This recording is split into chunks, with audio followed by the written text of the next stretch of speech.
Aujourd'hui, je voulais aborder avec vous un thème qui nous concerne tous sur les bateaux en grande croisière, c'est le gaz. Alors pourquoi le gaz et pourquoi maintenant? Parce que là, on va partir sur une croisière d'à peu près 3-4 mois. Là, on va redescendre dans le sud des Grenadines. Et la question du remplissage de notre bouteille se pose à nous. Dans cette vidéo, on va parler de bouteilles de gaz, on va parler de stockage, des bouteilles, de la ligne, de la conduite de gaz, des éléments de sécurité aussi par rapport à ça. Et puis également la manière dont nous on gère la ressource gaz, en sachant qu'en fonction des pays, ne sont pas les mêmes bouteilles et que on ne veut pas se retrouver à un moment donné à court de bouteilles. Puis on est dans un système, encore une fois, de contraintes, notamment en termes d'espace, c'est-à-dire qu'on ne peut pas avoir 50 bouteilles de gaz sur le bateau. Et puis l'astuce aussi qu'on a trouvé sur Ikigai pour éviter que le fond de notre bouteille se retrouve corrodé.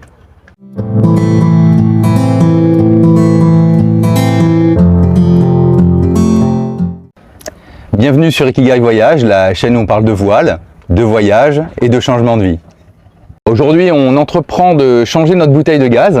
Alors, c'est pas qu'elle est complètement vide, mais on va partir en croisière là 3-4 mois dans le sud Caraïbes et on sait que les bouteilles là-bas sont pas les mêmes que celles que nous on a. Et donc, on n'a pas envie de se retrouver en rade de gaz, que ce soit à Saint-Vincent, à Carriacou ou à Grenade. Donc on anticipe et on va la changer, même s'il reste encore un petit peu de gaz. Mais avant de faire l'échange, on va quand même vérifier la quantité de gaz qui reste dans la bouteille, simplement pour pouvoir estimer de manière un petit peu plus précise la consommation qu'on a nous sur cette bouteille. Alors la vie de bateau, c'est que on est ici au mouillage. On va faire un petit tour. Hop. On a quelques katas là-bas.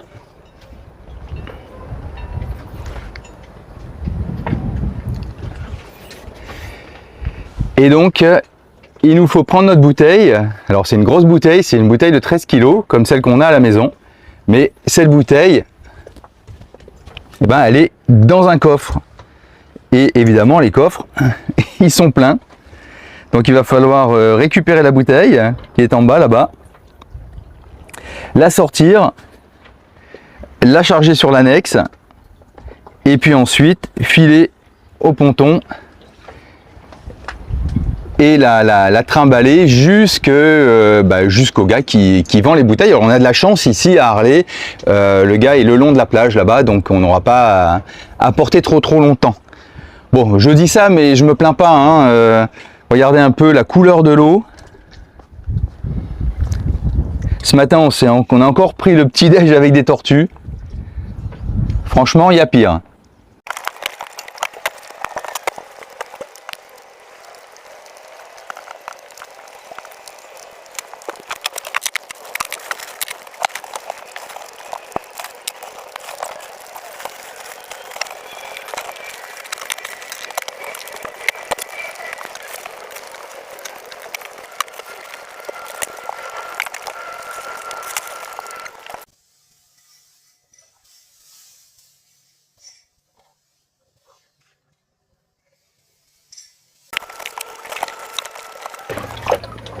Donc la bouteille, elle est ici au fond. Alors sur le côté, elle est sanglée, donc elle ne peut pas bouger. Là, j'ai 40 mètres de chaîne supplémentaire pour ma troisième ancre, qui est vraiment mon ancre ultime si j'ai besoin de quelque chose en plus de mon ancre secondaire. Donc on va l'enlever et puis ensuite on va la peser.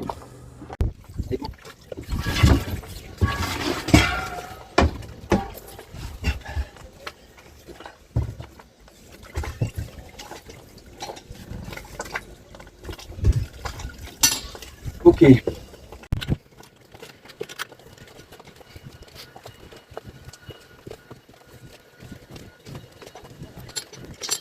Après peser, donc on a une bouteille qui fait à peu près 15 kg. Donc 13 kg de gaz. Il faut savoir que ces bouteilles-là, à vide, pour le butane, hein, parce que pour le propane, elles sont plus lourdes, mais elles font 11 kg. Donc ça veut dire que il me reste 4 kg dans la bouteille. Je vais le dire aux gars, alors c'est dommage, on perd 4 kg, mais nous, on n'a pas la place de stocker 2 bouteilles. Et puis avec 4 kg, on va pas tenir très longtemps. Alors on va pas tenir, ça se compte pas en jours, hein, ça se compte en semaines peut-être, ou sur un mois. Et donc ce qu'on va faire, c'est qu'on va dire aux gars, quand on va faire l'échange, qu'il reste 4 kg. Donc si l'huile comme ça, s'il en a besoin, il peut aller jusqu'au bout de la bouteille. Ce que je fais quand je dois charger des choses, alors je fais ça aussi quand je dois installer le moteur sur l'annexe. J'attache l'annexe là à l'échelle. Alors j'ai enfin trouvé mes taquets, mais je les ai pas encore installés de part et d'autre. Donc pour l'instant, de manière temporaire, j'utilise l'échelle. Alors évidemment, je fais ça quand il n'y a pas de houle, hein, sinon c'est intenable. Allez, on voit.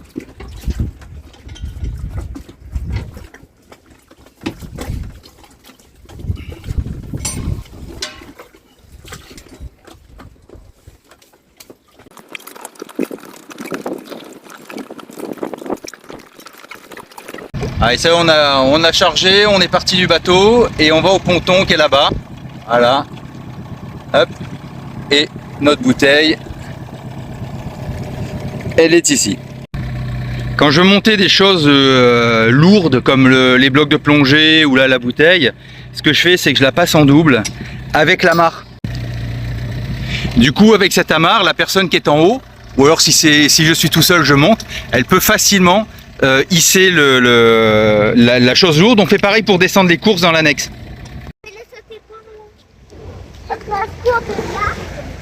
Alors quand je suis tout seul, je passe mon amarre comme ça, l'autre tient ici.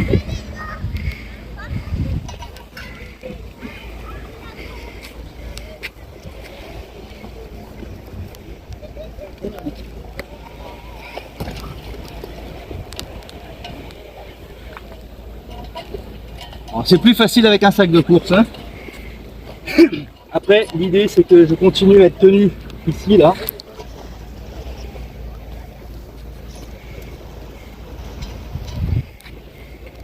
Voilà.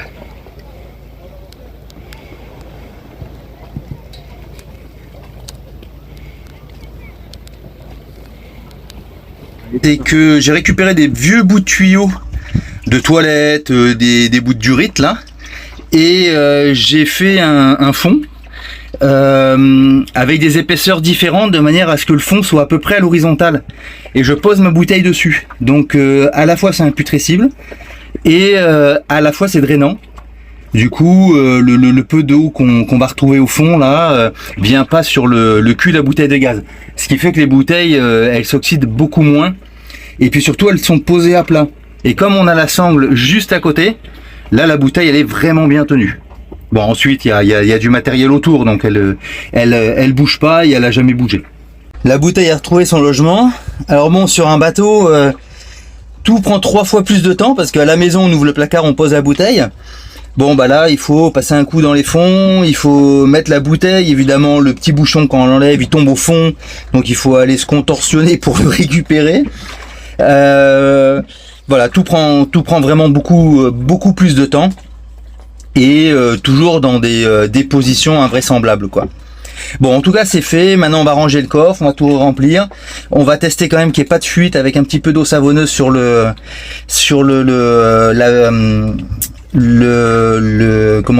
bouchon là où on visse sur l'écrou.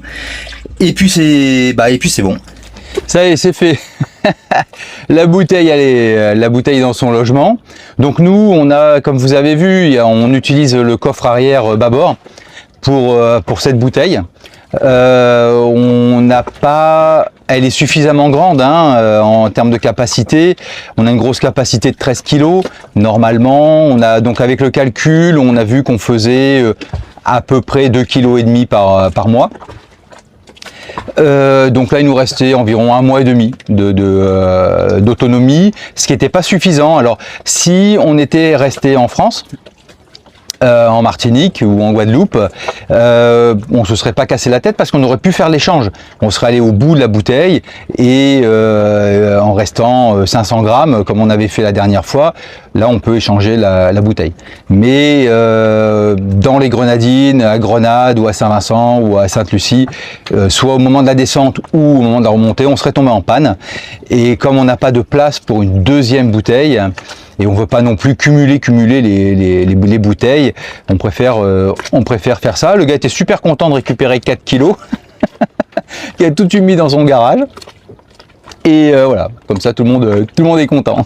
Quand je suis arrivé en Martinique, donc lorsqu'on est arrivé, on était parti avec la bouteille donc du Cap d'Agde, on a fait toute l'Espagne, les Baléares, Gibraltar, Canaries et le Cap Vert. On est arrivé en Martinique, on a descendu les Grenadines, on est remonté. Donc là, la bouteille a très bien tenu, hein. Elle a fait au moins 5-6 mois là. Et ensuite on l'a changé. Alors quand je suis arrivé avec ma bouteille de Métropole, qui est une espèce de bleu ciel ou gris, un truc un peu entre les deux, ils m'ont dit non, nous on les reprend pas, parce que ici les bouteilles elles sont bleu marine. Ok, alors lorsque vous regardez les bouteilles bleu marine, vous verrez qu'elles sont abîmées. Et la peinture qui est en dessous, eh ben, c'est la peinture bleu clair, bleu ciel là, ou ce côté un peu acier bleuté. Donc moi je pense que c'est la bouteille Métropole qui a été simplement repeinte hein, en bleu marine, mais on est obligé de reprendre une bouteille d'ici. Après, le gars il était plutôt conciliant, hein. Il me dit bah vous prenez la nouvelle bouteille bleu marine, vous reprenez votre bouteille bleu clair, vous allez sur votre bateau vider la bleu marine dans la bleu clair et puis bah, vous me ramenez la bleu marine et puis on fait comme ça. Bon, pensez bien que je lui dis bah gardez la bleu clair ou je vais la donner à quelqu'un ou la mettre dans un point d'émetteur, mais ici personne ne les prend, c'est bleu clair. Donc on s'en est débarrassé. Le vendeur a été hyper sympa parce que voyant qu'on n'avait pas de voiture, il nous a proposé d'aller la débarrasser au point de collecte là pour le point d'émetteur quoi. Voilà, donc nous, comme on reste plusieurs années dans la partie Caraïbes, ça nous pose pas de problème d'avoir repris une nouvelle consigne par rapport à ces bouteilles. Pour revenir sur la conso, bon, nous on fait à peu près 2 kg, 2,5 kg par mois. Je sais pas si c'est beaucoup, si c'est pas beaucoup, peut-être que certains font moins, d'autres font plus. En tout cas, nous, avec notre façon de vivre, c'est comme ça. Qu'on soit 2 ou 4, c'est pareil, parce que c'est le même nombre de repas chauffés, le même nombre de café, de thé, parce qu'à chaque fois on fait une bouilloire complète, donc c'est à peu près pareil. Le seul truc, c'est quand il y a les filles, elles ont tendance à faire un petit peu plus de gâteaux. Que Louis et moi, c'est pas que on n'en fait pas beaucoup, c'est qu'on n'en fait pas du tout. Donc voilà, quand il y a les filles, surtout Seriana, elle adore faire des gâteaux. Donc, mais je pense que qu'on soit 2 ou 4, finalement, ça change pas grand chose sur la conso. On serait 8 à bord.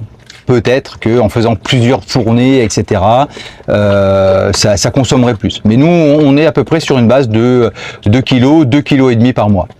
Alors d'un point de vue sécu, votre bouteille de gaz, elle doit être à l'extérieur de l'habitacle, donc globalement elle doit être dans le cockpit, ou dans un coffre à l'avant si vous avez des coffres à l'avant, mais en tout cas pas à l'intérieur de l'habitacle. Dans les anciens, très anciens bateaux, c'est ce qu'on faisait, on avait les bouteilles à l'intérieur. La réglementation a changé depuis très longtemps, donc c'est dans un coffre à l'extérieur, et ce coffre doit être ventilé. Il doit être ventilé avec une ventilation haute et basse pour qu'il y ait une circulation d'air, surtout basse parce que le gaz, lui, il descend. Hein, les fumées montent, mais le gaz descend. Donc il doit pouvoir s'évacuer et l'évacuation doit se faire à la mer, côté mer, pas côté cockpit. Donc ça, c'est ce que dit la réglementation. Bon bah c'est plutôt pas mal d'avoir un habitat qui reste ventilé, parce que le problème c'est l'accumulation du gaz, parce que lui s'il peut pas s'échapper quelque part, il va forcément s'accumuler. Alors autre point, question sécu, c'est qu'on doit avoir une coupure à l'intérieur, donc près à proximité du gaz, hein. Nous, la coupure, elle est ici. Alors c'est comme à la maison, hein, les tuyaux également ont une année avec une date de péremption. Je suis pas certain que tous les bateaux y fassent gaffe, mais théoriquement c'est ce qu'il faudrait. Et puis c'est pas mal d'avoir un détecteur de gaz, voilà, qu'on peut tester régulièrement pour détecter les fuites de gaz.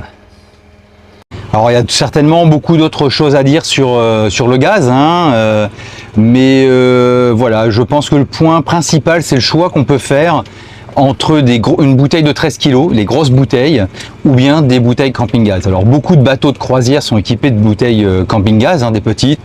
Dès qu'on sort de France ou d'Europe, c'est un peu plus compliqué à trouver. Et là, on est contraint par le fait de transvider, grosse bouteille, petite bouteille. Bon, nous, le système pour transvider, je voulais le faire. Bon, on n'a pas eu le temps de le faire en partant. Et finalement, on se retrouve avec les grosses bouteilles avec une autonomie qui est largement suffisante. Parce que vous soyez aux Grenadines ou un peu plus au nord de la Guadeloupe, bon bah vous passez rarement 6 mois sans toucher ou être à proximité d'une île française. Donc voilà, on a pris cette option et on en est plutôt satisfait. En sachant qu'on ne voulait pas se trimballer X bouteilles, 2-3 petites bouteilles de gaz et devoir faire les échanges. Mais après, ça sont des choix personnels. Moi, j'ai des copains qui ont des petites bouteilles, ils sont super contents avec ça et pour eux, ça fonctionne très très bien. Donc, c'est vraiment en fonction de vous, ce que vous voulez expérimenter. Et nous, on trouve plus confortable la grosse bouteille parce qu'on s'en occupe qu'une seule fois. Alors, c'est plus compliqué parce que c'est plus lourd, c'est plus encombrant, etc. Mais c'est qu'une seule fois, une seule fois tous les 5-6 mois, donc c'est beaucoup plus simple. Si cette vidéo vous a plu, pensez à vous abonner et moi je vous dis à bientôt pour une prochaine vidéo.